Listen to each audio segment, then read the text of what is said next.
Are you ready? Stand by.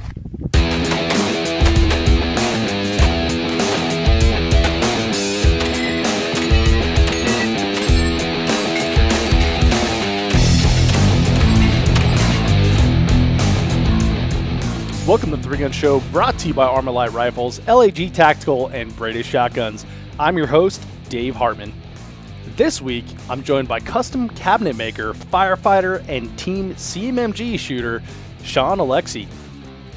We cover all the things that you don't know when you start shooting 3-gun. This is going to be a roadmap for new people and a fun walk down memory lane for all you seasoned shooters out there. This podcast is brought to you by Breda USA, Italian shotguns that are the best in the world. And this is a shotgun tech tip from Team Breda. Hey, this is Dave Hartman from the 3 Gun Show, and I'm with Cheyenne Dalton from Team Breda, and she has a tech tip for us today. Cheyenne, what do you got? So I think it's really important to practice using your match saver on your shotgun. It can really save your life on a stage, if you run dry. So what I like to do is set up a few targets, load 2 or 3 shells, and practice running the shotgun dry and using a match saver. So usually the match saver is right in front of your port, and you're going to take your left hand and scrape the shell back into the chamber and close the bolt. And that's how you do it. Awesome. That's your tech tip from Cheyenne Dalton from Team Breda. Check out Breda's B12i 3-gun ready inertia-driven shotgun at BredaUSA.com. That's BREDA. This podcast is also brought to you by LAG Tactical. I've been using LAG mag pouches and holsters for years, ever since James Casanova introduced me to their Nova holsters and their first-generation competition mag pouches. They have a new design for mag pouches out now in the MCS, the modular carry system, which features a 2-piece design and fits a wide variety of pistol mags as well as different brands of AR mags. I got to see the prototypes in action when Scott Green won the Lucas Oil PCC Championship, and I'm excited to run them myself. Check them out at lagtactical.com. I got to say, in the last couple weeks, you all have really stepped up and helped out with spreading the word about the show.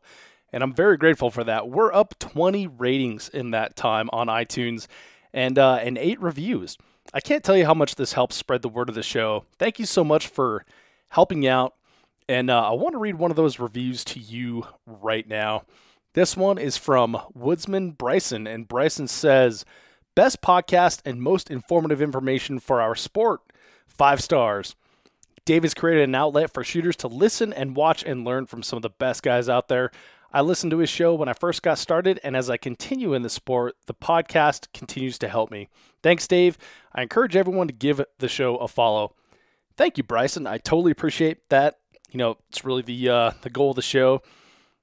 And thanks for leaving a review, man. If you want to leave a review of your own, you can do so at 3gunshow.com/iTunes. Also, be sure to tell a friend about the podcast.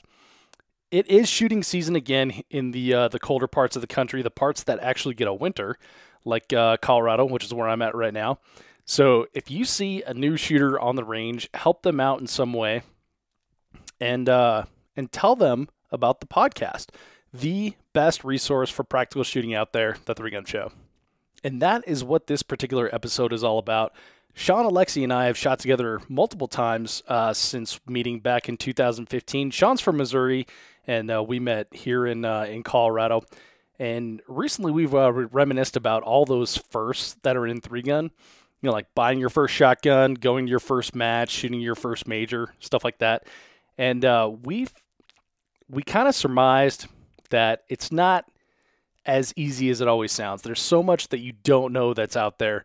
And Shaun brought that up for a great topic on the show, and I really think you're going to like this. It isn't always easy as a new person, but it is always worth it. And Shaun covers everything that you don't know when you start shooting 3-gun. Now enjoy this one with Shaun Oleksy. Shaun, welcome to the 3-Gun Show. Thanks for having me. It's good to have you, man. So I'm excited to chat with you here. We've known each other for quite a few years now, ever since like the early days of the 3-Gun Show.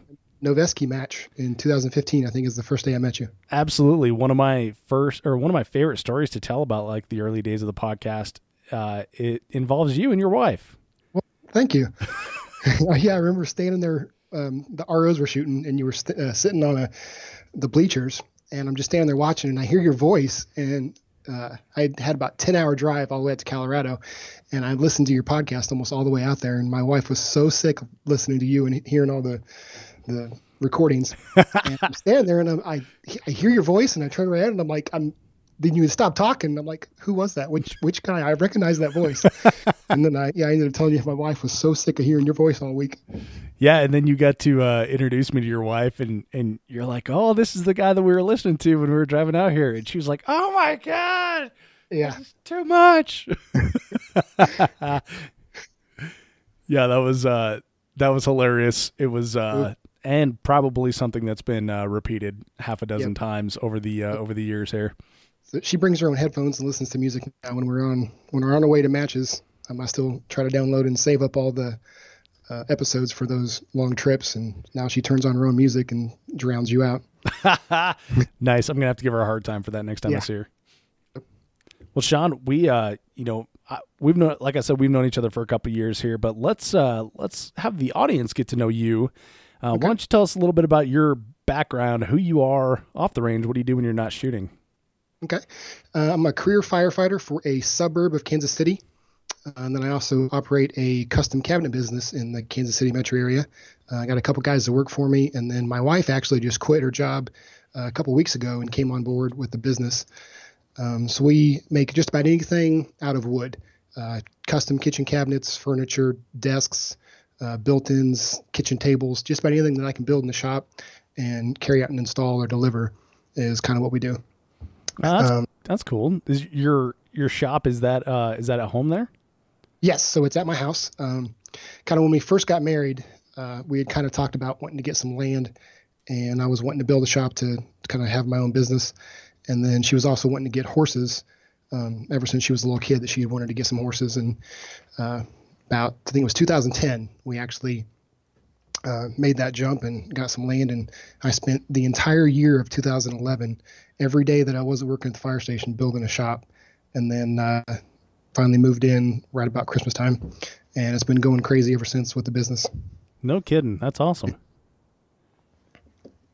So then hobbies. I got a couple old cars and some couple motorcycles that kind of keep me busy. And then kind of the other hobby that I would have outside of shooting is poker. I used to play at a casino in Kansas City. My wife used to work at a gas station, and she was working overnights and then got promoted to evenings, and then eventually got promoted to days. But there was about 6 years there where she was working overnights and evenings, and I would go play on average once a week, sometimes twice a week. And then when she got promoted to days, it was maybe once every couple months I would go. So since I wasn't home alone every evening or, a couple times a night, a couple times a week, I don't play nearly as much as I used to, but that was kind of the big hobby that I had before I found shooting. Oh, that's pretty cool. So does any of the skills and requirements of poker translate over to shooting at all? I would say a little bit of the nervousness, when you're staring down, when you're playing poker and you're staring down at a $400 or $500 pot, sometimes your chest can pound a little bit and you get kind of nervous, whether you think you're going to win or not, you don't really know until you're waiting for that other guy to call or raise or whatever. So being through that so many times, I would say that I don't get the jitters as much as I see a lot of people do when they're about to walk up to the stage. I can kind of keep calm, when I'm ready to shoot, because some of those other things have kind of gotten those out of me. Some of those jitters aren't there anymore. Huh. Now, is there like a mental game in poker? There probably is. I wouldn't say that I was ever that good. I just kind of played on Friday nights when it was, the people that were just coming just to, they just gotten paid and they had $50 that they were willing to lose. And I was just kind of sitting there and being quiet and, waiting for that perfect hand where, you're going to, beat them. Right. I wasn't into the whole bluffing and mental side of trying to figure out what everybody else had. I was just there for more entertainment. Got it. So you're preying on the casual players then. Pretty much, yeah. That's pretty awesome. So when did you get into shooting? My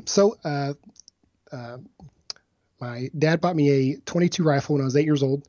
Kind of just shot that, a couple times a year. We lived in town, so I didn't get to, not like I got to go out back and shoot every day, but we had some friends with some land that we'd go to every once in a while. So all through my childhood, I was shooting, the 22, mainly just at paper, just for fun. Never was into hunting. My dad wasn't real good at sitting still, so that's not something that he wanted to go take me to do. And I've inherited a little bit of that from him. I'm not real good at just kind of sitting still and not doing much. So I've never really been into the hunting side of owning guns and shooting. But then when I was 25, I decided that I wanted to get a carry gun. So bought a Glock 26. That was the first gun that I ever bought myself. And at the time, I was working for another guy doing cabinets, and his shop was kind of out in the country. And every day at lunchtime, we would go out and we would just shoot like one magazine worth. And we did that for quite a while. And then eventually it started to kind of get boring, just standing there shooting paper. And we kind of lost interest a little bit, where we just weren't shooting as much. Still had, I'd gotten my concealed carry, and, we would still go out and shoot maybe once a month, but it wasn't every single day like it was for a while. Huh. So then I ended up meeting a friend that had been in the Marines, and he was kind of going to the range maybe once a month. And I started kind of hanging out with him and going shooting with him a lot. And then it kind of ended up being the same. Like we would shoot, rifle on paper, or there was like a small little plate rack at the facility that he was a member of. So we would shoot that every once in a while, but still, it just kind of the static shooting, the standing still, just wasn't quite as much fun. And both of us knew that there was something else out there, and that we wanted to do something a little more dynamic. So, he had been telling me about the Three Gun Nation shows. And I think this was like 2013, 2014, back when they still had like actual stages that they were running. Right. So we would watch those, and, saw that, obviously there is something a little more dynamic that's going to be a little more fun than just stationary and just standing and shooting on paper. So both of us kind of agreed that we wanted to figure out how to get into this. And we looked up YouTube videos and everything we could do to figure out what we needed to get into the sport. We ended up finding a local match in Missouri that was at the CMG facility. So we found that, and then try to figure out the couple different equipments and things that we needed to ended up doing the sport. And then both of us bought Mossberg 930s, just like most everybody does as their first shotgun. Mm-hmm. It's almost like a shotgun tax. Well, I think looking back, the main reason that we bought that particular shotgun is because it already came with the tube. Yeah. I mean, that saves you $100 right there, right? Well, I went to a bunch of gun shops, and I knew that a lot of people were using Benelli's, but every shop that I went to, I'm looking up on the wall and it only holds 3 shells. And I'm thinking, well, I know that you can hold up to 8. I've done enough research to know that, but I don't know where you buy a shotgun that already comes with a tube on it. Yeah. And I didn't know all the companies that offered them that were just aftermarket. Dude, I was the same way. I was the exact same way. Like the only one I knew was the FNSLP, and they had a competition model that was like hen's teeth. You couldn't find it anywhere. And then the Mossberg, and I didn't know why that the other ones didn't have tubes on them. I'm like, well, I guess they're just not for 3-gun. Yeah. So I just assumed that people just bought it that way, that already had the tube on it. I didn't know that you could buy one separate and just screw it on. Yeah. Hey, for anyone listening that doesn't know, you can actually buy one separate and screw it on. Yeah. There's a couple of different companies. Yeah. So both of us we found Mossbergs online and had them, shipped to the local FFL in Kansas City. And then both of us got some of the AP Customs shell caddies, the ones with the little silver springs. Mm-hmm. Most of us had bought one of those. And then, obviously we'd already had a pistol and a holster and, an AR. So we find the match in central Missouri, and we just showed up. Kind of funny part is actually our very first match was on my wife's birthday. So that's kind of like the best wife ever. Like she lets me, and she actually went with me. Obviously I'm not gonna ditch her on her birthday, but I told her that this was like the first one of the year, and she's like, well, yeah, that's fine. We can go on my birthday. I don't care. Oh, wow. So we end up showing up. We get there, we pull in the morning, we kind of find out the time, and then we get out and we're kind of looking around, and we see a little table and booth area that says registration. So we go over and we sign up and pay the $25 or whatever it was. And then, so me and my friend are still like, well, we don't really know what to do or where to go from here. And on the sign-up sheets, we noticed that they were starting to split up people's names and putting them on squads. Like, we didn't know that's what they were at the time. But at the top of each piece of paper was like in like a bold name was like the person that was, we just assumed was in charge of each squad. So at the top of the name was Dylan Easley. So we had no idea who this guy was. So we're looking around, and there was a couple guys there that were wearing jerseys, and we see a guy in a red jersey that just says Easley on the back. So we go over and we talk to him, and I said, hey, are you Dylan? And he says yes. And I said, well, this is our very first time. We have absolutely no idea what we're doing. We don't know the rules. We don't know the commands. We don't know a single thing. Could you help us not look stupid? And he's like, yeah, sure. So he gives us like a 10-minute rundown of what to expect and what the range commands are going to be and the order and everything about it. Nice. How to, what the penalties are, put 2 on paper, knock the steel over, the works. So we ended up shooting that day. I kind of remember my only goal of the day was to not get kicked out. I didn't care how fast I went. I didn't care if I missed the targets. I just didn't want to look stupid, and I didn't want to get told to leave. That was all I cared about. So I remember there was one stage where there was a good amount of distance that you had to travel from where the shotgun targets were to where you abandoned your shotgun and you picked up your rifle, and you had to go maybe 30, 40 yards to get to a rooftop area where you were going to shoot some targets that were maybe 100, 150 yards. And I picked up my rifle and I just walked like a normal pace, like 2.5 miles an hour, 40 yards. I walked, and I think I still have video of it. So I remember seeing that a while back, and I was like, man, that was, I did not care one bit about going fast. That's awesome. So we shoot that match, and me and my friend both kind of agree that, this was everything we hoped it could be. And it was, an absolute blast. So you guys just started right out in 3-gun. You didn't start at like pistol games or anything. You just went to your Correct. first 3-gun match. Yeah. We just jumped right in 3-gun. And did you, I'm sorry. Did you make it through the whole match with, no problems, no DQs or anything? Correct. Yeah. Good. To this date, I have not had a DQ yet. Been shooting for, that was April of 2014 was Very my first cool. match.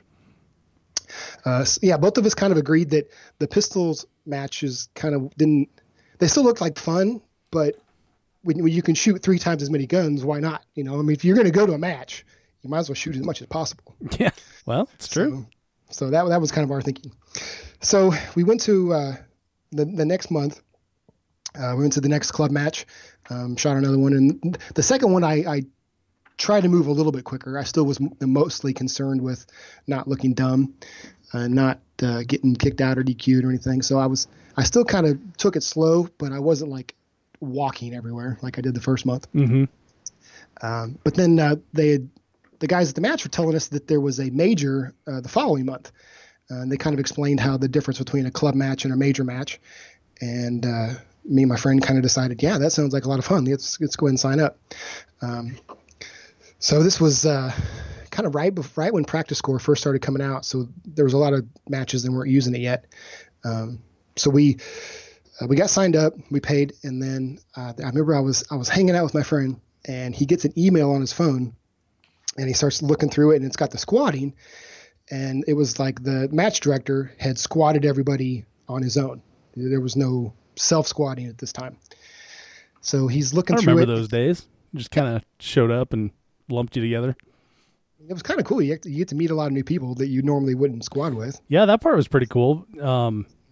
It was difficult though as like a newbie, because you don't know anyone. So now I could, if I went to so you went to your first major in Missouri. If I went to my first major in Colorado, or if I went to a major in Colorado now and they just did random squatting, yeah, I would know half the people on the squad, because like those are my homies, right? So he gets an email, he sees the squatting, and his eyes lit up, and he goes crazy. He says, dude, we're squatting with Jerry Mitchell. And I'm like, that's awesome. So our first major ever, we're squatting with Jerry and Kay and Lena.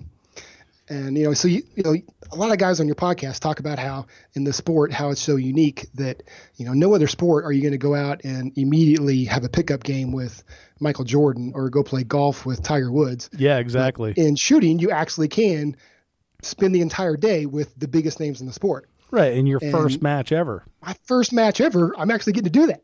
So we're absolutely in love with this sport at this time. So we get to shoot with all of them. And then also it was the full Hayes crew was also on the squad. So it was Aaron and Ben, their dad, I think Garrison England, and I think they had one other guy that came up and traveled with them. So I got to shoot with all of them, and they were all really, really friendly and nice. So that was, obviously because it was our third match ever. We didn't really know anybody. We had met Dylan, once, but didn't really know anybody else. Mm-hmm. So Aaron and Ben were really crucial when I first started about being friendly and kind of helping me out and, talking to me. And I remember right after the shooting, all the stages were done at the end of the day. So it was a 2-day match, but on the end of the second day, we're kind of standing there waiting for results to be done. And I remember Ben, engaging and trying to make a friendship with me. And that, really made a big difference in, wanting to come back, even though he was from Texas and, this is a match in Missouri. He's up here in Missouri trying to make me feel welcome at basically what it would have been my home match or my home club. So I thought that was really cool. Yeah. Ben's just a good dude. It sounds very much Hayes-like, So I ended up making pretty good friends with them at that match. And then over the next couple months, the friend that I started with, he kind of lost interest. I think I said that he had been a Marine, and he was more interested in the tactical side of shooting and kind of prepping and, the train like you fight and that whole thing. So he kind of lost interest in the gamer side of the shooting and stopped coming to the club matches. So I was kind of back on my own after that. Then I found out about the first generation 3-gun match. So I get signed up for that. And then since which is also another, local match, Missouri match, right? Yeah. So it was a lot of fun. So I get signed up for that. And then, my friend had kind of gotten out of the gaming side of shooting. So I was signed up and, again, I didn't really know anybody. I had met Dylan once before, and I contacted him and said, hey, can I squad with you? I don't know anybody. And he said, actually, I've got something going that weekend, and they're going to allow me to shoot with the ROs. So I didn't have him to squad with. And then there was one other guy that I had met at the club match, and he was actually going to be ROing the match. So I didn't have him to squad with. So then I contact Aaron Hayes on Messenger, and I said, hey, I've signed up for this match. Are you guys coming up to it? And he's like, yeah, actually all of us are. And I said, that's awesome. Can I be on your squad? Because I already asked Dylan. He said I can't squad with him because he's not shooting the regular match. And I don't know a single person out of 200 people at this match. I don't know anybody. You're like the only people I know. So he's like, yeah, definitely. So again, that was before self-squatting. So I think it was Jesse Tischhauser was in charge of squatting at the time. So I emailed him, had no idea who he was. I'm just emailing this guy and tell him that I need to be on the Hayes squad if possible. So he gets me on there. And then again, they're super friendly, really helping me out. And I remember it was like the second stage. My scope comes loose in the middle of the shooting the rifle targets. I hit like the first 2, and then like the third one, I fired at it like 15 times. It kept missing. And I ended up calling my own time. I knew enough that you didn't have to keep shooting, if you could just stop your time in the middle of it. So I get done and I'm like trying to figure out, I'm really frustrated. I have no idea why I just hit 2, right off the bat. And then the third target couldn't hit it for nothing. And then I noticed that my mount, like the scope in the mount, was a little loose. So I don't know if I just didn't have the screws torqued down enough, but it was just barely wiggling. So I tell Aaron about it and said, hey, do you have like a wrench or something I can tighten this down? And he said, well, you could tighten it down, but you may have already lost your 0. So I have an extra rifle that we bring as a backup in case one of ours breaks. You're welcome to use it. It's zeroed, and we know it's at least works. It's zeroed and going to be all right. Mm-hmm. I'm like, yeah, that'd be awesome. So I ended up using his rifle the rest of the match. He kind of gives me a quick rundown of the what the zero is supposed to be, and I think it was a 1-4 optic that was on it, but it had a ballistic drop reticle. And then there was one stage where we were shooting out to 300, so he kind of explained me ahead of time, this is where the hash marks are supposed to hit. This target we've already zeroed at that distance, so you should hold over about this. So he kind of coached me through, shooting long distance with his rifle, and it actually worked out pretty well. I ended up hitting all the targets. Dude, that's a tough thing, though. I mean, for just pick somebody else's rifle. Well, yeah, and especially you're talking about your first year of shooting, right? Your first year of shooting, it's tough to know your own holds and your your own rifle and your own dope and all that shit. But like to pick up someone else's rifle and do that, that's pretty impressive. Yeah, so that really made me feel good about shooting, and then kind of let me see that this is something that I actually could, if I put some work into it, something I actually could probably be good at. Or Aaron Hayes is the best rifle instructor on the face of the planet. That's probably what it is right there. So kind of another funny story. So before I even get to that long range one, so he hands me the rifle. He says, here, feel free to use it. The next stage, we ended on rifle. I think it started pistol and then we have the shotgun. And then I grabbed the rifle out, and the rifle I'd been using just had the normal A2 flash hider on it, like the bird cage. Mm-hmm. And I'd never in my life, my rifle had just a normal, flash hider. Mm-hmm. And never in my life had I shot a rifle with a compensator on it. So the rifle he had, that he loaned me, had the Michelette comp on it. And naturally, of course. So I remember I'm on the stage. I dump my shotgun. I pull the rifle out of the bucket, and we're shooting some steel static in the woods. And I take the first shot, and the percussion of it was way louder than anything I'd ever experienced before shooting rifles. And it just startled me. Like I didn't know if there was something wrong with the rifle or what. Like I stopped for a second, and I'm like, is that normal? And then I start shooting again. And then afterwards he said, hey, is that normal? Like to be that loud? He said, oh yeah, that's normal for a compensator. Like if you're not used to that, then it can kind of startle you. Yeah, absolutely. Yeah. I remember I had, so when I first started, I had like a, 16-inch carbine length gas rifle that was just kind of an M4 style. And like the very first upgrade I made to it was a Michelette comp. And I remember lying down on the 300-yard line at my old range and shooting with that thing. And all these dudes just like kept going to the farther side of the range, like packing up their shit and going over there. Yeah. So see, back to that match. So we ended up finishing pretty well. Using his rifle went really well. So I think that was also where I met Nick Miller. He was on our stage on that one. And then also the Destined Arm guys were in our squad. Oh, cool. So and that was a pretty good squad to be in. I got to meet a lot of cool people. And I think actually, thinking back, Nate Statuich was also on that squad. Nice. So he's like 10 years old. It was 2014, so he would have been maybe 14. Yeah. So I was by far still taller than you.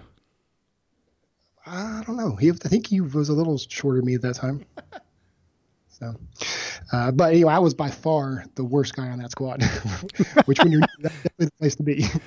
Yeah, absolutely.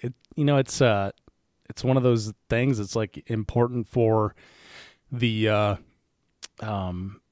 for your progression, that you squad with people that are way better than you, and that you train with people way better than you if you do have the opportunity. And it's just going out and like asking and being a good squad mate.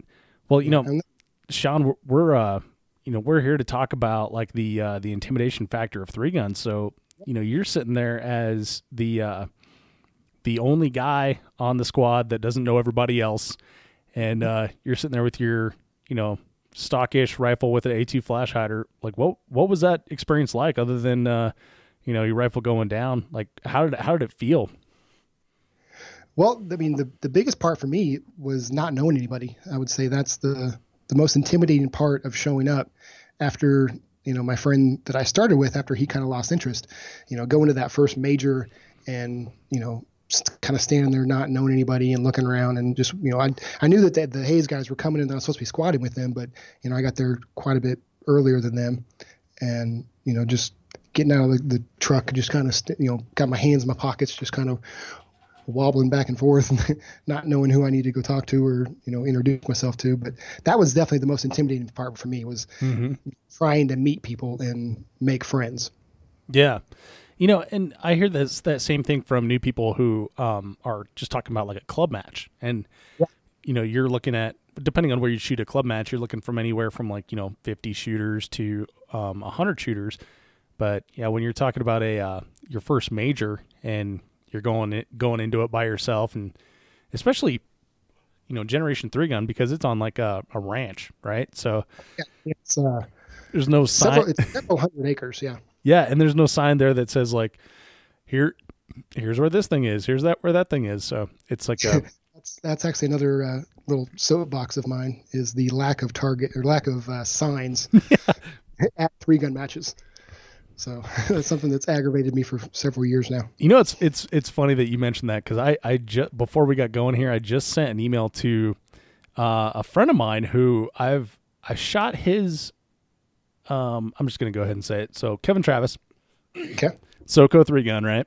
So I've shot his major match every year that it's been going. So the last 2 years, I'm gonna shoot it again this year. Because of my travel schedule, the way things worked with the 3-gun show, I've only ever shot one of his club matches, and that was a night match. So that one, obviously, you get there later. You shoot a couple stages during the day, sun goes down, and shoot at night. So he sent out an email saying, the March match is going to show up at this time, blah blah blah. And I looked at that, I was like, holy crap, like 7 a.m. And for me, that's like an hour and a half drive from Colorado from Denver if there's no traffic whatsoever. And so I looked at that and I was like, that can't possibly be right. Like, who starts a match at 7 a.m. in March? Yeah, that's pretty early. Yeah. So I emailed him like, does your match really start at 7 a.m.? Like, this is not a joke. I'm absolutely serious about this. But as I was looking at that, I realized that there's so many, and knowing that I was going to talk to you about this specific topic, there's so many things that we take for granted as shooters that that's very difficult for new people to understand. One of the big things that I always talk about is at Rockcastle is the stages are down by the tobacco barn. Well, yes. I'm from Colorado. I don't know what the hell a tobacco barn looks like. So I turn at the first barn I see, and it's that big red barn. They're like, no, that's the red barn, not the tobacco barn. Like, well, how would I know that? Well, it's red. Well, yeah, but yeah, put a sign up. So, hey, good news. I don't know when the last time you were there, but they've got signs now. Oh, that's good. Yeah, it's awesome. I've been to 3 matches there, and I think after the third one, I knew where the entrance was. I remembered enough, but the first one in 2015 and then the one in 2016, I drove by the backside, like the tobacco barn you're talking about, the backside of the property, all of those areas where the Thunder stages Valley would be. Yes, yeah, they're calling it Thunder Valley. The entrance to that looks like somebody's personal driveway. It does. You would never think that that's the entrance, especially when there's no signs. Yeah, and so you and I were on a squad at Blue Ridge, and I think I was there one time before that, maybe 2 times. No, I think it was one time. But I was there one time before that, and then I went to go shoot Blue Ridge, and I did the exact same thing, and I was just there like 3 months earlier. Yeah. So I remember I was getting so angry at myself. So my wife goes with me to a lot of the matches, and we were camping nearby, and we always try to get there the day before, and I'll go and walk stages. And I told her, hey, I'll be gone for like 2 hours. So it was like a 30-minute drive from the campsite, so I only had about an hour to walk all 10 stages, or 8 or 12, or however many it was. Yeah. And I spent almost an entire hour driving up and back and forth that road trying to find where the stages were. And there was a map that I had that in like the little shooter booklet after checking in, but just the way it was drawn, it made it look like the stages were on that main road. Yes. You couldn't really tell that you were supposed to turn off the road into a driveway then to get into a field. Yeah. It's funny. Like I remember seeing a Facebook thread on this specific thing right here. And for match directors who have so many other things to worry about, like this is kind of a hot button topic for them. And like, I recognize that they made a map, and that is like a ton of effort. Right. Yeah. And I'm not discounting that, but as a person who has no context there whatsoever, it was super, super confusing. Yes. Yeah. A couple signs don't take that long. So, I mean, you can paint up a quick little arrow that just says 3-gun or range or whatever, and you'll nail it to a tree. I think the best that I've seen it done was the Girl in a Gun Fall Fest, or at least the best I've seen it done at Rock Castle. Girl in a Gun Fall Fest, they have like these big, signs that they have outside of like, retail stores, like the teardrop sort of thing. Mm-hmm. And then smaller, I don't know, like 18 by 24 signs or whatever that say stage 1 and 2 with an arrow or something. It's like, now I know where I'm going. This is great. But at that point, I had already known where Thunder Valley was and where the golf course was. And so I kind of have like the lay of the land and everything. So I didn't necessarily need that. But I appreciated the effort coming from the perspective of just a year earlier. I had no clue where I was going there. Yeah, definitely. I think a lot of these match directors kind of forget, they kind of think, because most of them have been in the sport for, 10 years or so, and they kind of just assume that most everybody that's coming to a major match has been shooting for a long time. They think, well, if somebody's new, they're going to be at a club match and they're going to come with somebody to a major, and that person's going to show them around. But that's not always the case. Well, and we do that at local matches too. I've noticed quite a bit. I went and shot a local match in Vegas right after SHOT Show, and I remember standing there going like, I have no idea what to do now. After we signed up and they told us where the stages were, it's like, can we just start? What are we supposed to do here? So I needed some direction. Yeah, exactly. Luckily we had a local hero in one of our squads, and I was able to just like, all right, dude, you just got to tell me what to do and I'll do it. But up here in Colorado, same thing. Like we'll have like one of our ranges.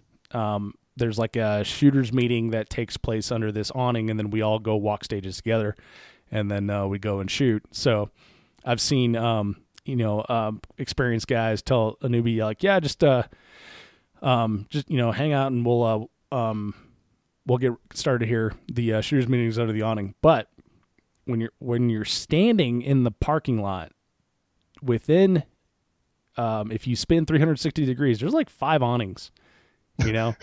And so if there's not like already a group accumulated there, which some guys are like over walking stages, some guys are pounding nails, stuff like that, then you don't know which awning he's talking about. So just the simple thing of going that awning and extending your arm is very helpful to a new shooter.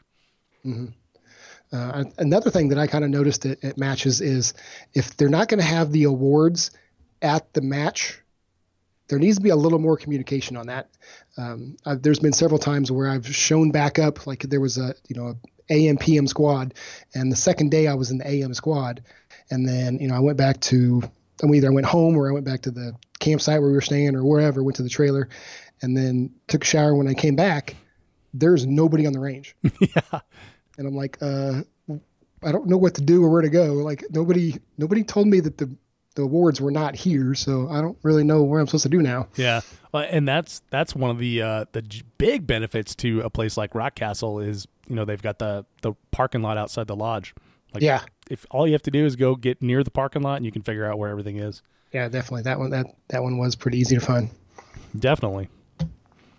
Well, so when we're talking, intimidation factor, what kind of other things are we looking at? You're standing around. Your first major match, hands in your pocket. You're like, all right, now what do I do? Second major match. Second major match.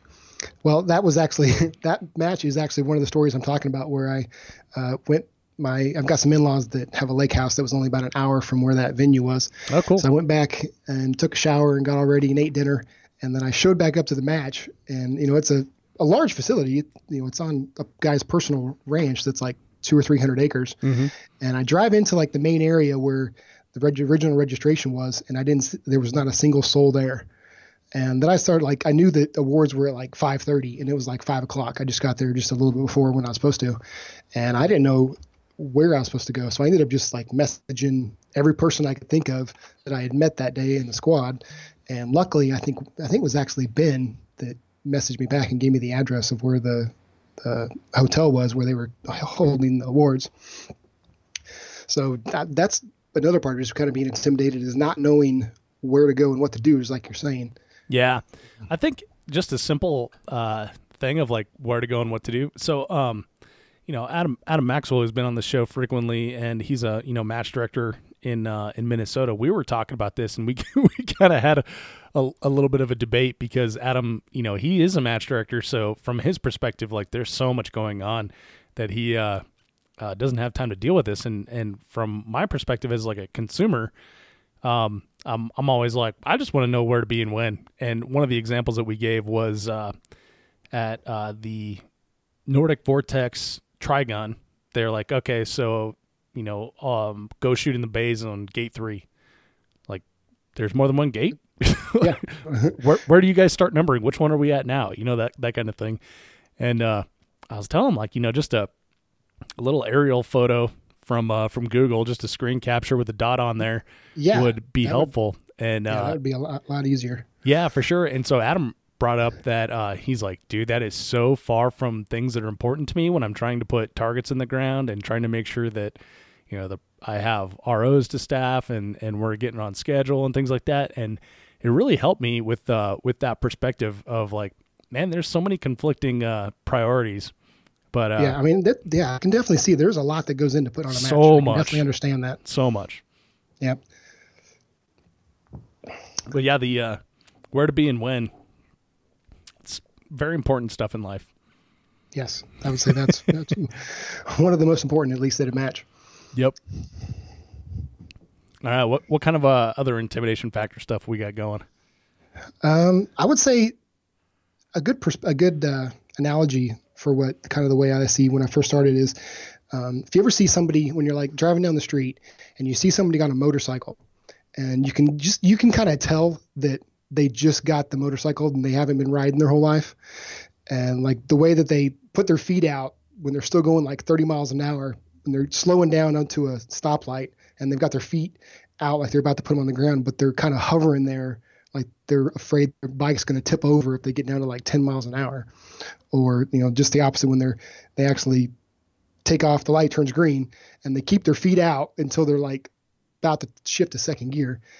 You can just kind of notice, you can kind of see when people are, new to something. I think there's a lot of people that feel that way when they show up to a shooting match.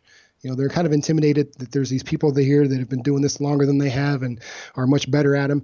And they don't want to look foolish. They don't want to look like they don't know how to handle their guns or how to, shoot or how to hold it correctly, or, they're shooting with one eye closed or whatever. Mm-hmm.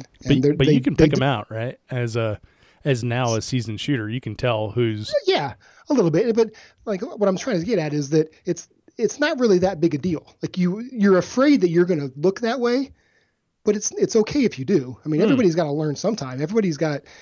Nobody started out shooting as a 1-year-old, so everybody's learned at some time. So even if you feel that you look that way, it's probably okay. That's true. I've always said like the great thing about shooting is we all start from the same place. Yeah. I've spoken to hundreds of people on the podcast here, and the aforementioned Jerry Mitchellek was the first one to admit, like, I was terrible when I started. I had no natural ability whatsoever, and I had to work until I was good at something. And yeah. I think that's important to remember because there's a lot of times where you go out and shoot your first match and you're walking 40 yards to that first rifle position, and then you look at the scores and you're like, God, why do I suck so bad? But we all suck when we start. What my I just did our first intro to 3-gun class, and that was one of my slides was you suck. But it's okay. Yeah. And I think where I thought you were going with how you can tell the newbies is if you're an experienced shooter, go offer a helping hand. Maybe hey, do you know where you're supposed to be for awards? Or hey, do you know where the first stage is? Do you know where your stages are? Do you know what squad you're in? That kind of thing. Yeah, and that's kind of when I was new, kind of being intimidated and not know anybody and not even knowing what I didn't know and what I was doing wrong. That's where Dylan Aaron Hayes, and actually Josh Loganville. Those three guys, I kind of called them my three-gun advisors. So Josh is local Nice. to Missouri. And so that first major in 2014 at the CMG facility, that was the last match they ever held there. And then they ended up turning it into an off-road park. So that's right after that is when Josh and Matt Loganville started up their local club match at their own property. And, after that first major, and then kind of before and after the first generation 3-gun, I was going to the Lead Farm match that Josh and Matt put on. And, again, didn't really know many people, but Josh always would come over and like say hi, and always remembered my name and always tried to make me feel welcome and friendly, and was always trying to offer help and explain, what I was doing wrong. And, it wasn't like trying to be like bark orders or like, say, well, this is why you're being stupid. Don't do this. He was, extremely friendly about it, and like generally wanted to help me to do better. So that made a big difference when I was new.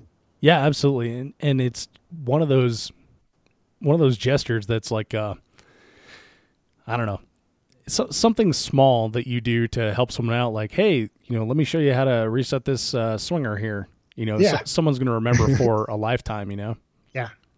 Dude, so my first match, I remember, Ben Walker is one of the, he's one of the greatest people I've ever met, bar none. Such a genuine person, and he was out shooting at this local 3-gun, and I was there for my first time, and he's like, hey, let me show you how to reset this target. I'm like, all right, because he was running out there back and forth and resetting like all these targets, because we shot with a bunch of older guys, and so I just figured like, oh, that's what we're doing? Okay, I can do that. And then he showed me how to reset the Texas Star, so I didn't like lose a finger.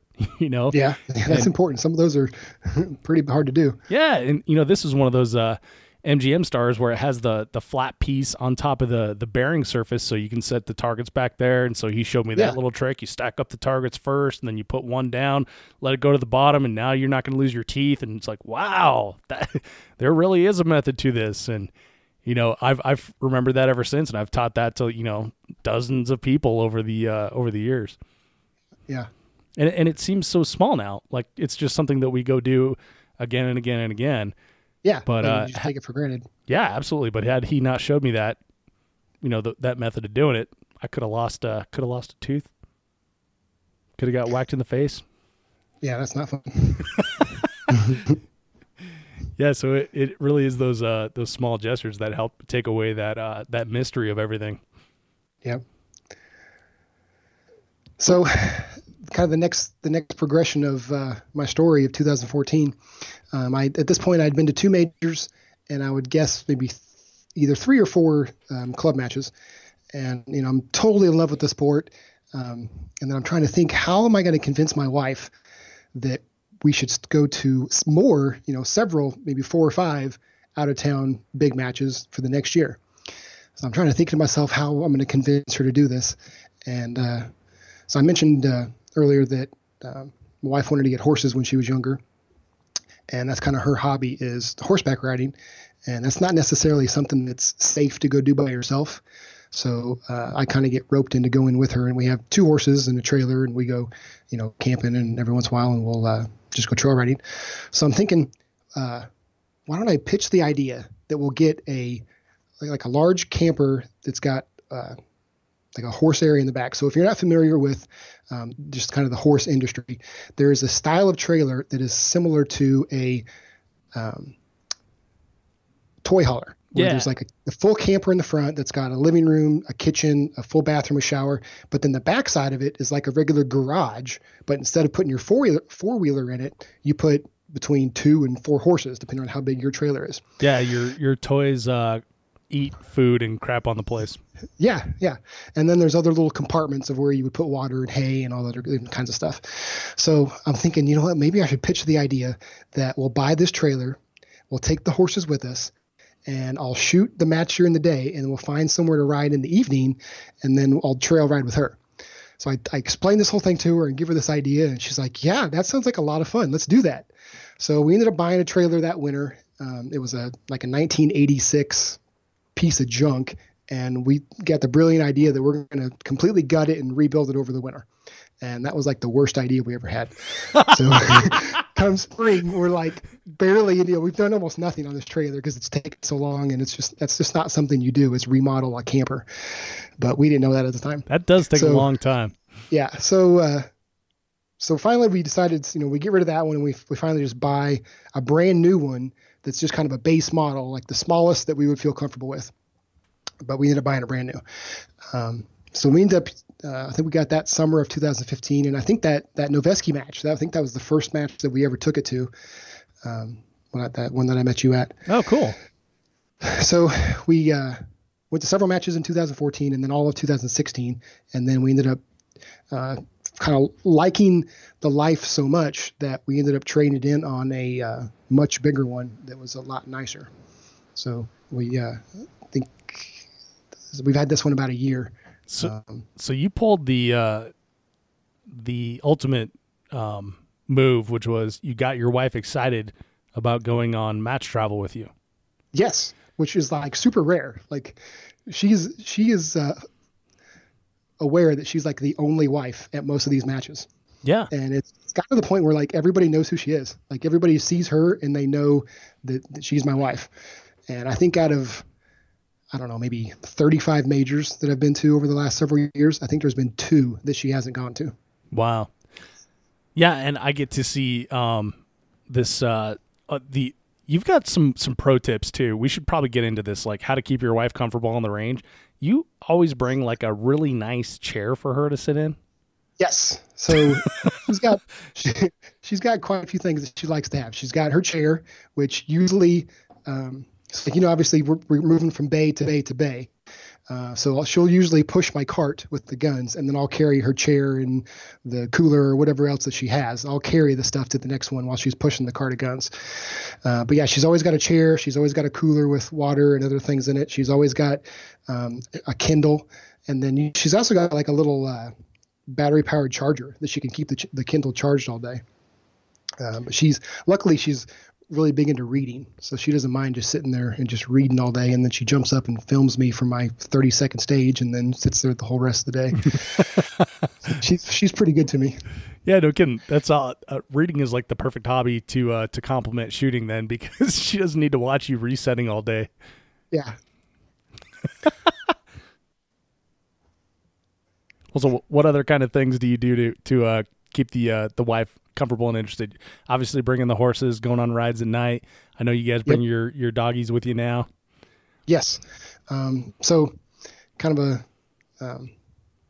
this is kind of a semi-related story. I think it was,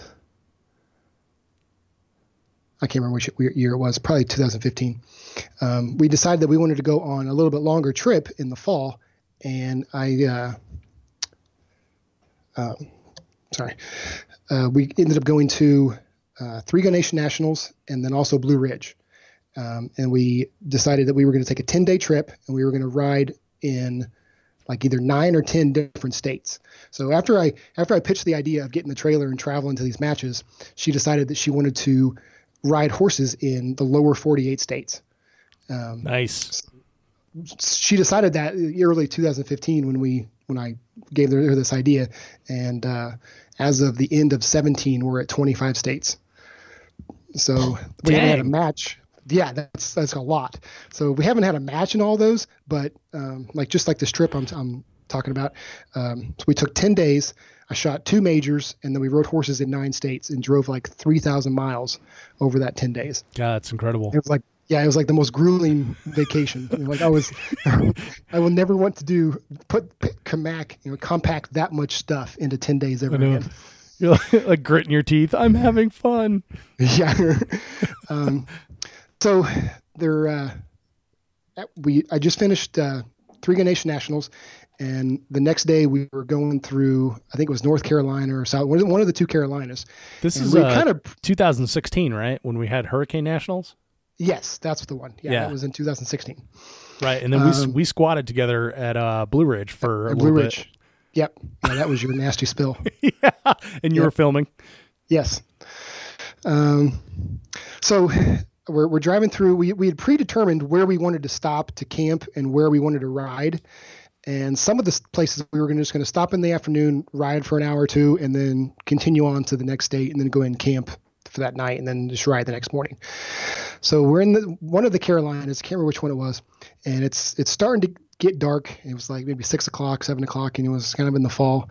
It was kind of getting dusk, and we're pulling into the camping area, and there's usually a designated spot where there's like normal camping, and then there's camping with horses, and they'll have like little pens or wherever where you can take your horses out and kind of let them, be in the pen.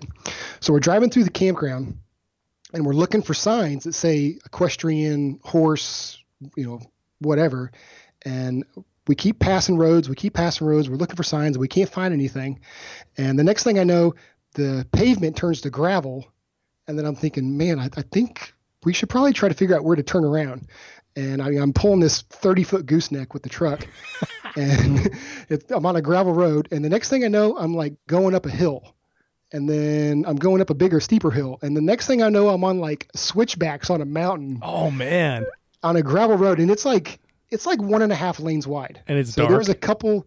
And it was starting to get dark. So there was a couple cars that were passing us where they had like gone to the peak of the mountain, to like picnic for the day. And I had to pull like all the way over to the side where I'm like scraping trees just so a car could drive by me. And I'm, got this 30-foot gooseneck. So I'm like white knuckling the steering wheel, trying to figure out what I'm going to do to get us back down this mountain. Yeah. If you've never pulled a trailer for an extended period of time, sometimes you get into these little situations where it makes you question all your life decisions. Yeah. So, and then to make it worse, I was driving the truck I had was a 6-foot bed. So if you're familiar with a gooseneck, with a shorter bed, you can't articulate as much because the trailer will actually hit the cab of the truck. Yeah. Holy crap. Where if you have like an 8-foot bed, you can actually turn almost completely around like a semi would. Well, I didn't have that option. So I'm driving back on these switchbacks. It's getting dark. I know that there's absolutely no way I want to spend the night on this mountain. I want to get back down to the campground. And I see this trail that's kind of like maybe like a 4-wheeler trail. It's maybe 4 or 5 foot wide. It's not very big, but it's leading off. So if you think about the switchback and the way the road turned completely back going the opposite direction, where the two roads would basically point to, that's where the trail was leading off. And I see that, and I'm thinking, okay, it's clear, it's open enough that I might at least be able to make the turn and then back into it. So I go ahead and make the turn around the switchback. I'm facing back up the hill, and then I start to back up, and I've got the butt of the trailer into the woods, and I've got just back enough to where the tires of the trailer are about to fall in the ditch. And then I'm looking forward, and I've got about 2 foot between the front of the truck and a tree in front of me that's like at the mouth of the switchback.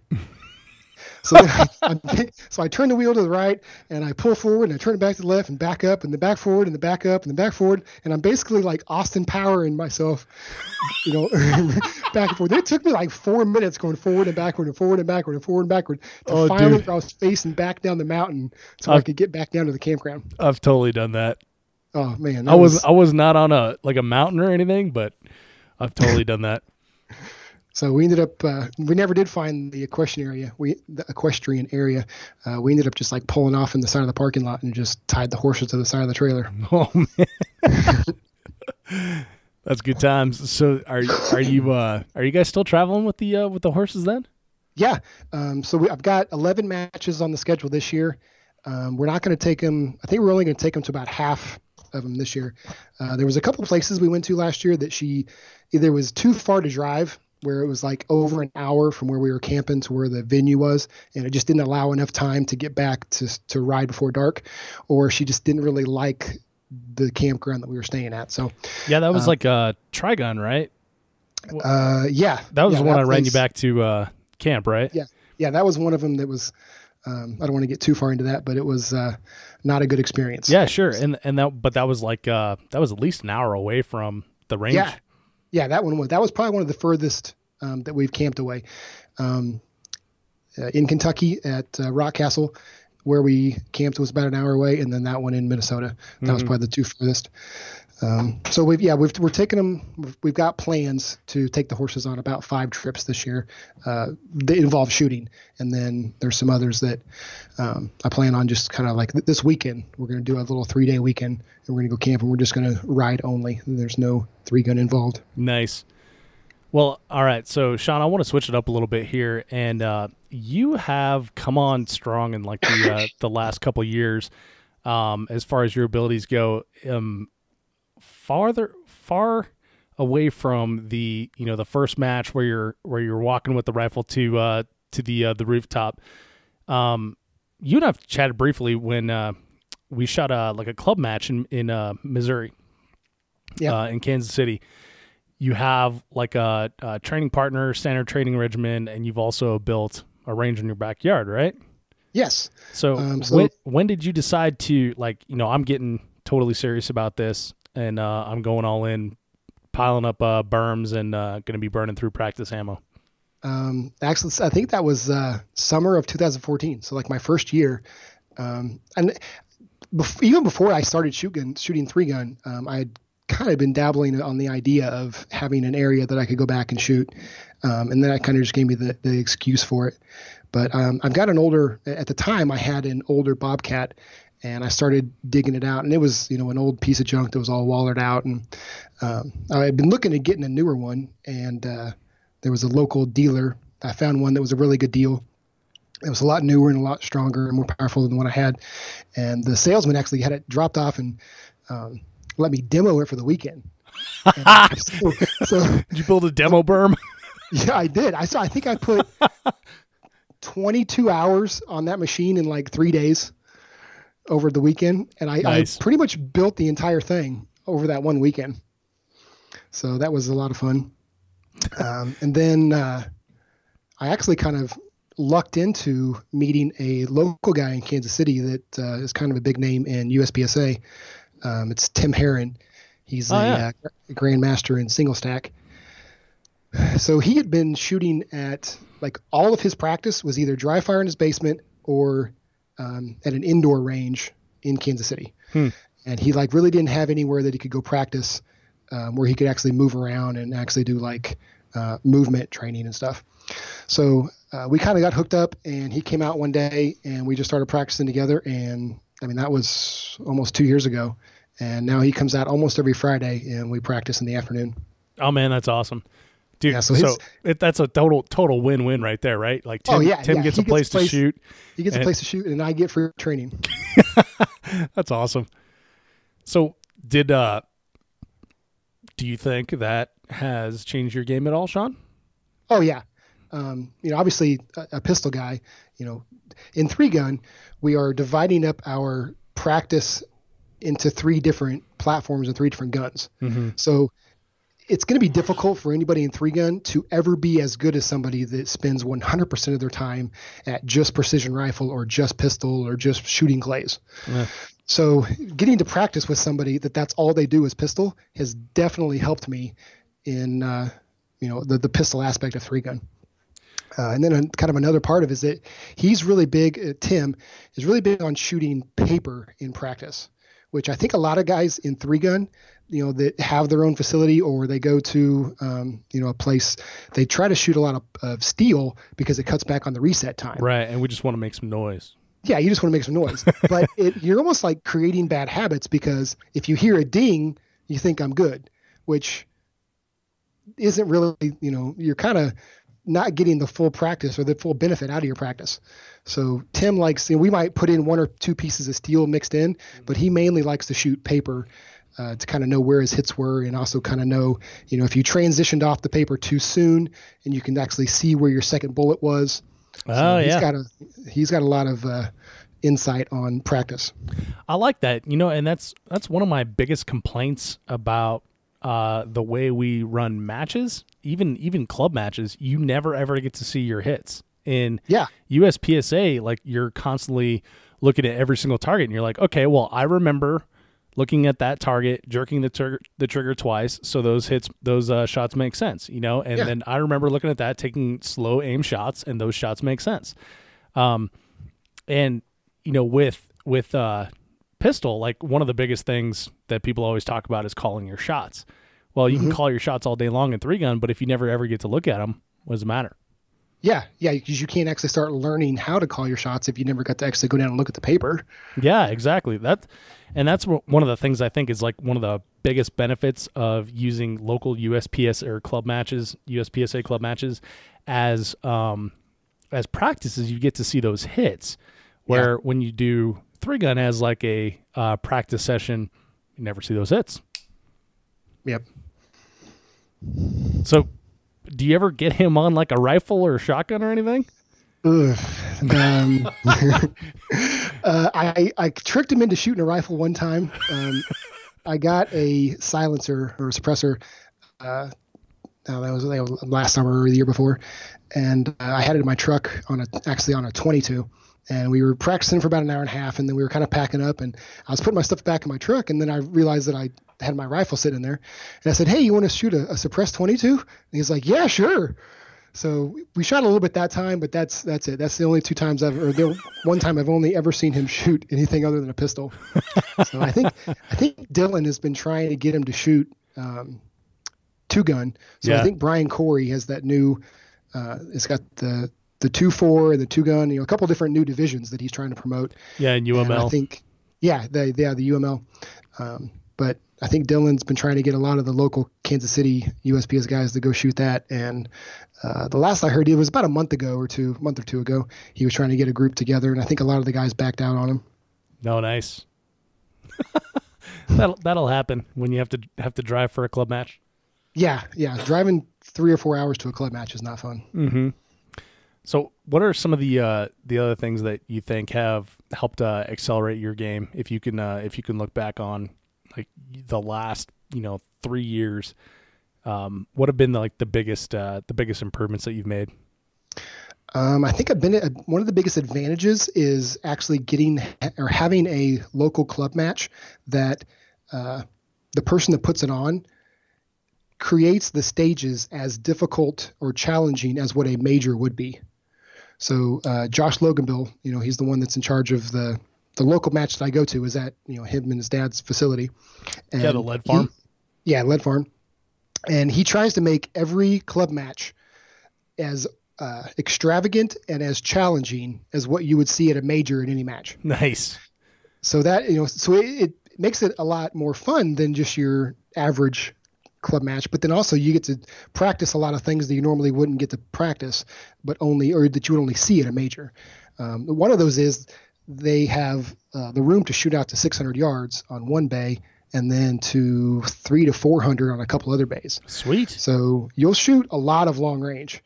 And that's not always been something I'm good at. I've been trying to practice and get better at that, but it has been a benefit that I'm able to do that regularly on a regular basis on monthly matches. And then when I do go to a match like Blue Ridge, I'm not intimidated by a 400-yard 8-inch target because I've already shot that several times at a club match. Yeah, I totally agree. That's something that really helped me last year was being in Texas, and it's warm enough you can shoot club matches all year round, and then they, of course, because it's Texas and everything's bigger, right? They have the ability to go out to 500, 600 yard at the club matches, which are $25 entry fee. It's incredible, and that really does accelerate your game. Yeah, because there's so much time to be lost on long range when you're just like slinging lead and hoping for the best. Yeah. I think a lot of people are kind of the most. They seem to be the most intimidated by shotgun and loading shotgun on the clock. But if you look at the sport, most of the time that's lost is in long range. Mm-hmm. Yeah. Yeah, that's absolutely true.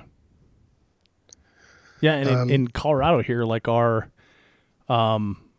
clubs, they shoot out to 200. And you shot the Colorado 3-gun championship last year, so you saw the longest bay was 200 yards.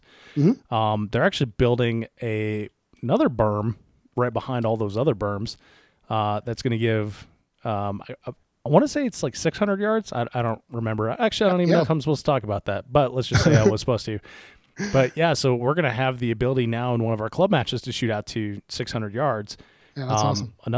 It is awesome. Another one of our clubs is building a 400-yard berm, and they just built another 200-yard berm. So once you add the ability to do that, and you do it on like a monthly basis, it becomes, empowering. You have all those reps on the clock, and you don't even worry about it. Yeah.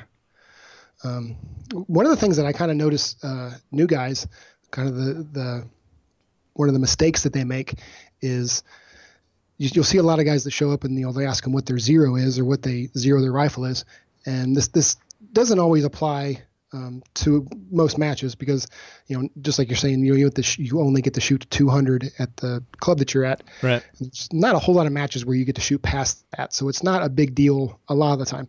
But you see a lot of guys that'll show up and they're more into the tactical side of shooting, and they'll say that they're using a 25-meter Army zero or a 300-yard Marine Corps zero or whatever. Mm-hmm. And they pick that up from like a Magpul video that Travis Haley.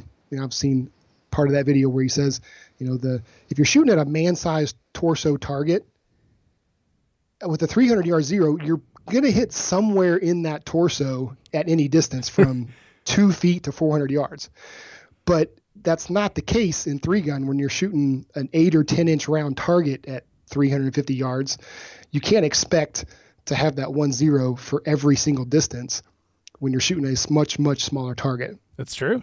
So you see a lot of guys that'll show up and then they get frustrated when they time out on a rifle stage because they're under the impression that 1-0 is good for every distance when it's not the case. No, it's absolutely not the case. And I would throw on top of that if you're expecting to do that with 55 grain mil spec ammo, which their specification is like 1 MOA out of a 1 MOA barrel, So if you have like a lower end barrel and lower end ammo, and maybe you've got like a 4 MOA red dot or just a piece of glass that you kind of got a pretty good zero on, but not a great zero.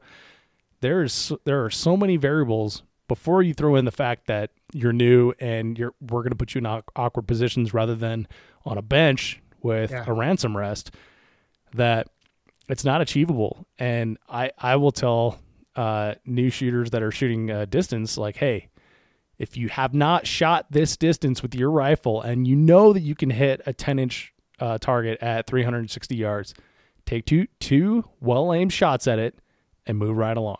Yeah, and there's a lot of guys that they don't want to do that. They just, like a lot of the guys say, they go to war with it and they want to win on that one target. And it's, a lot of times you're just not going to hit it because you don't have the amount of knowledge that you need to compile what you need and where to aim and, all the components that you need to hit that target. Yeah. And I guess experience, but the perfect word for it is, a shooting term is dope, data on previous engagements. Like you've never shot that. So what makes you expect to be able to do that on the clock? Yeah, you're just expecting to get lucky at that point. Yeah, and I don't want to scare anyone away from trying it because I've seen lightning strike before, but knowing your zero going into it and like maybe having like a nice suite built-in Strelok or something like that based on your rifle and your ammo that are known values, it's very, very helpful. Mm-hmm. I've actually, this year I'm switching to a 16-inch heavy barrel. The last 2 years I've been using kind of I don't know if it's a light taper or a medium taper 18-inch barrel. Mm-hmm. But I've decided to switch to a 16-inch heavy for this year. And my reason is there's less point of impact shift between a hot and cold bore. And I think this is something that is kind of overlooked and a lot of people don't put a lot of stress on this, but there's plenty of matches or stages that are one way or the other, where you may start out shooting 5 hoser paper. And then by the time you drop down to that rooftop and you shoot out to 300, your barrel is hot at that point. Yes. So you're shooting the 300 with a hot barrel, but then 2 stages later, the very first shot you take may be 6 different targets between 150 and 400 yards. So at that point, the first 5 or 6 shots that you're taking are all on a cold bore.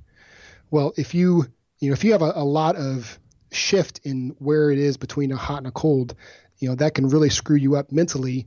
If you zero with a hot bore and the first 5 shots you take are all on flashers at 200, and now you're a couple inches off. Well, it doesn't take to be a couple inches off. It doesn't take much to where you start missing the target. And then if you start missing when you think you had a good hit or you called a good shot, then that gets screwing up in your head. And then you start, thinking that the wind's messing with you, and you start aiming off the target, and then it ruins your whole stage. Yeah. And then you question your holds and all that good stuff. Yeah. So I've switched to a heavy barrel to try to eliminate as much of that as possible. And I'm kind of looking forward to seeing how that works out for me this year. Nice. I'm with you on that. The first actual 3-gun rifle that I built with like a Seekins Precision 18-inch barrel, which is it's a heavy ass barrel. It really is. Like it's a very thick profile. It's very heavy, and but I liked it so much because, like you said, there was like hardly any shift from cold bore 0 to blasting 20 rounds and then taking a 0 on it, and that's, I guess, a pro tip if we're going to be talking about that kind of stuff is, that's something to test when you're at your practice day is do a cold bore 0, run, 30 rounds of blaster ammo through it that, simulates 15 targets. Just do, 15 double taps, throw in your long range ammo, and then get a 0 again and see if anything's changed.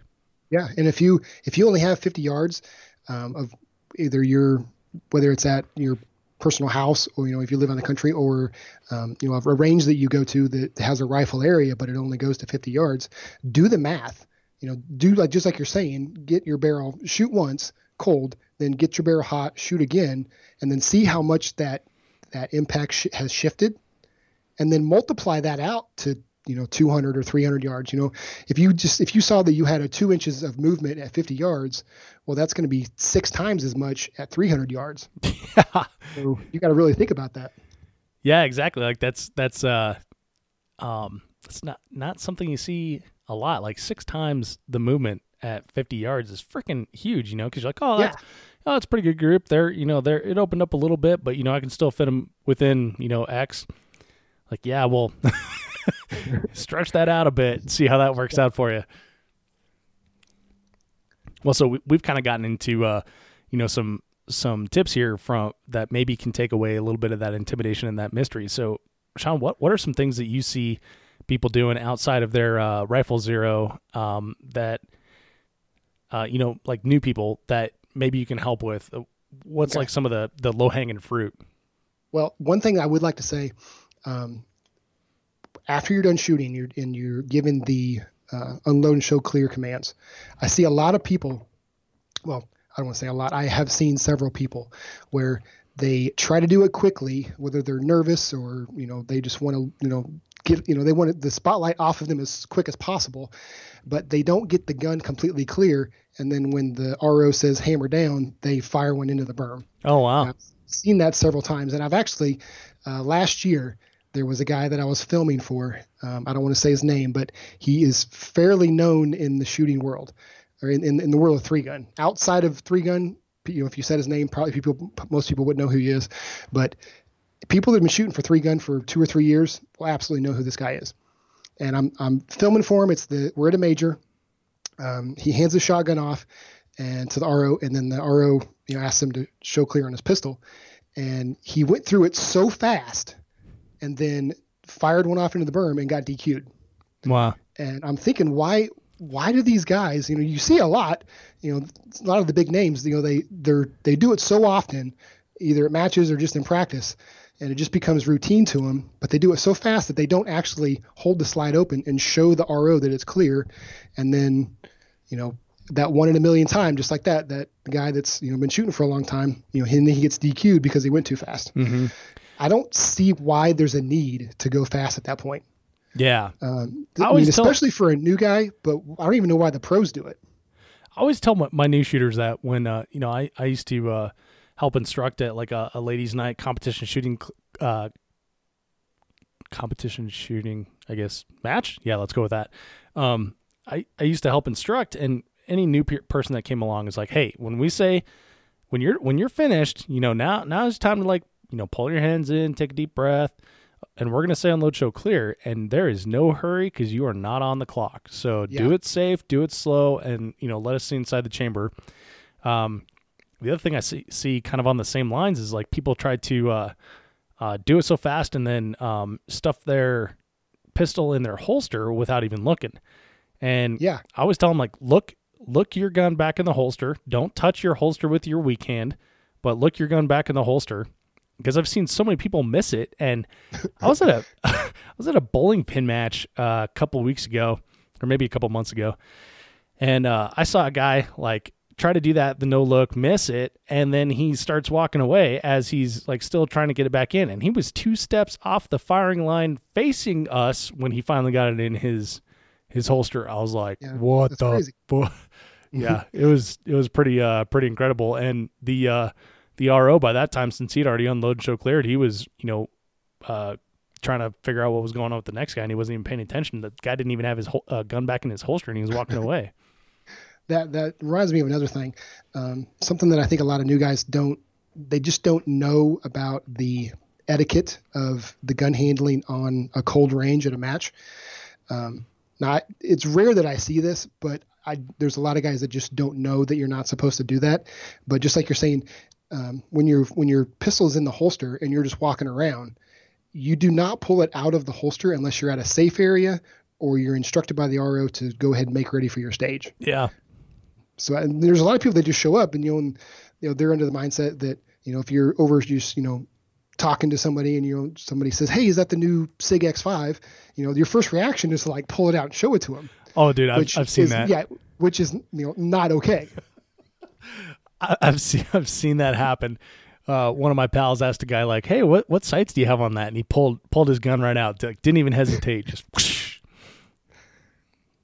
Yeah. It's pretty amazing. If you're listening, that is not okay. If you're going to a match, wait till the match is over and go over to the safety area if you want to show somebody. Yeah, exactly. Leave your guns. The other thing I see, I saw this recently on a PRS video too, and apparently it doesn't matter in PRS, but in 3-gun, if you walk around like a hunter, walking through the field, and you're just carrying your gun at your side like it's a briefcase or a lunchbox, and now it's pointing at everyone, like, that's not cool.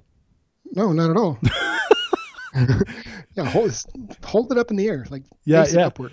Yeah, exactly. And obviously, they're unloaded and everything in between shooting until you get the make ready command. But it's never okay to just, like, walk them or to carry them at your side. And I see a lot of hunters do that. Shotgunners are the worst at pointing guns at each other. But recently I watched a PRS video, and they were doing the same thing. I saw a guy just kind of, like, carrying his gun at his side, like he's carrying a briefcase walking through an airport, and the RO's in front of him, and he's just basically, lasering the RO's butt for 30 yards. Like, that doesn't seem cool to me. No, not at all. I don't know. Different strokes, different game, whatever. Mm-hmm. We also do the thing that people find odd of unslinging rifles. And I'm not, like, a huge fan of that either, but it is just something we do as part of the game. Yeah, and I do at least appreciate that if there's a match or a stage where you have to start with an empty slung rifle, most ROs, before you've got your rifle on you, before you're actually making ready, they will actually go back and open, pull your charging handle back and actually check and make sure that it is completely empty. Yes. And I appreciate that. I appreciate that as well. I think that's very important. Yep. Yeah. All right, Shaun. Well, what are some other low hanging fruit things you see that can help eliminate that intimidation factor? Well, definitely quad loading practice. I mean, that's one of the easiest things in all of dry fire of 3-gun. That is the easiest thing that you can practice at home. Yes.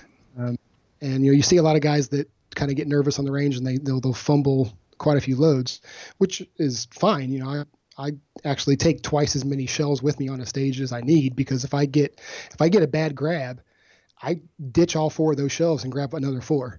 So it's okay if you stumble and fumble those loads when you're in a match, but I think that's something that's the easiest at home that you can practice.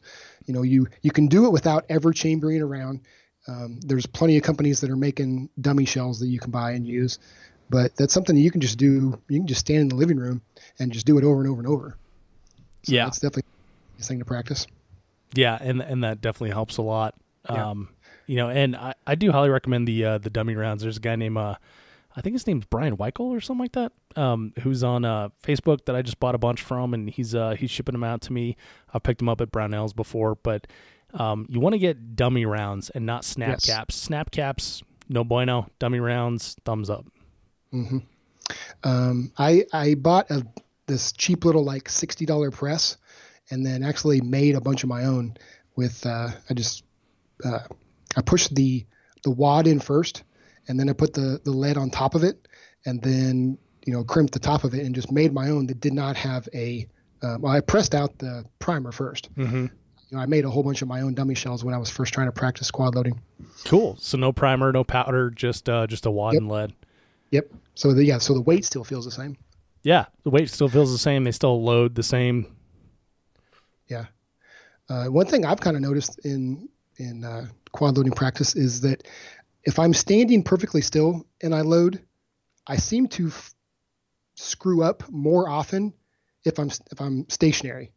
If I try to move 4 or 5 steps while I'm loading, it's like it distracts just enough of my brain that it kind of subconsciously I'm loading and not actually thinking about it. Huh. So that's pretty good. Yeah, so I actually try to practice, because most of the time you're wanting to load while you're moving in a match anyway. Yes. So I try to keep that practice, but I've actually noticed that it's actually easier for me to load while moving than to load standing still. Huh. Interesting. That's interesting. Yeah, I guess I need to work in running down the hallway here at the 3-Gun Show office with my shotgun and my dummy rounds. I actually, for the first time ever, at what's the match at the Army base? Fort Benning, yes. Mm-hmm. There was, I think it was an all shotgun stage at that match this last fall. And that was the first match where I actually tried to load at a full sprint. And it actually went fairly well. I was able to get 8 shells in while running. Nice. The first time I'd ever tried to do that on the clock. Nice. Well, that's the best place to test it. Yeah, why on the not? Clock.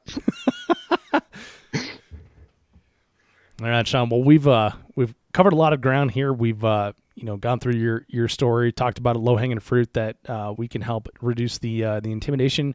Also, some pro tips of how to bring your wife and significant other with you to the range. Want to finish up with just a couple questions that I ask all my guests. One, where do you see the sport of 3-gun headed? That I don't know. It would be nice if it was more of a spectator sport, but I am not the one to answer that, because I'm not real good at spectating sports. Sitting down and watching a football game or a baseball game, or even going to a live football game, has never really been my thing. I'm not into concerts. Anything where you're just kind of standing still for 2 hours and watching something is kind of I lose interest in. So it would be cool that if there was more people that wanted to spectate our sport, but I would not know how to draw them in, because I'm not real interested in standing still and watching anything.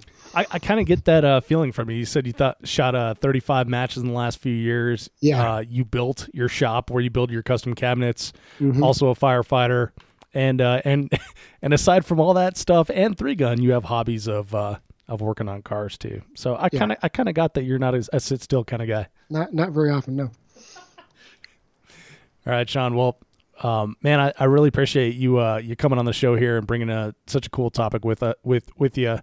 If you can leave the audience with one thought or one piece of advice, what would it be? I would say just have fun with it. This is the most fun shooting match or shooting sport, I believe, and just don't get so involved or so caught up in trying to do well that you lose the excitement and the fun that the original reason that you showed up in the first place.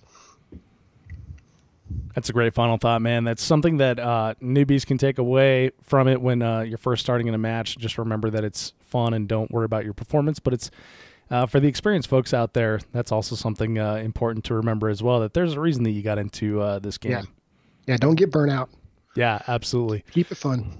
Absolutely. Well, Shaun, And it's been great chatting with you here, man. Looking forward to seeing you on the range, and really appreciate you being on the Three Gun Show. Yeah, thanks for having me. Hey, before you take off, check out the show notes at threegunshow.com for links to things that we discussed in the podcast. You can also sign up on Patreon as a Three Gun Show supporter or purchase Three Gun Show apparel. This podcast is also brought to you by Armalite. Through Armalite, I am able to get special pricing for listeners on their line of 3-gun rifles. They have a 13.5 and an 18-inch model, both with Armalite's patented tunable comp, Timney triggers, Luth AR stocks, and they're ready to go right out of the box. If you're more of a build-your-own rifle kind of person, I have a few of their competition handguards left in 12-inch and 15-inch sizes as well. So when you're in the market for a rifle or components to build your own, just email me, dave@threegunshow.com, and I will hook you up.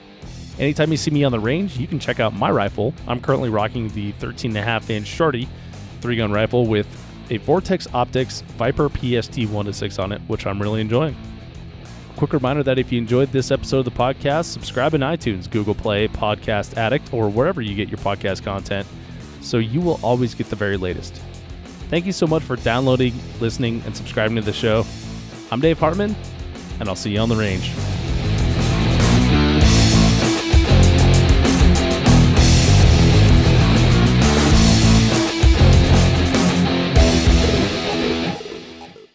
If you are finished, unload, show clear.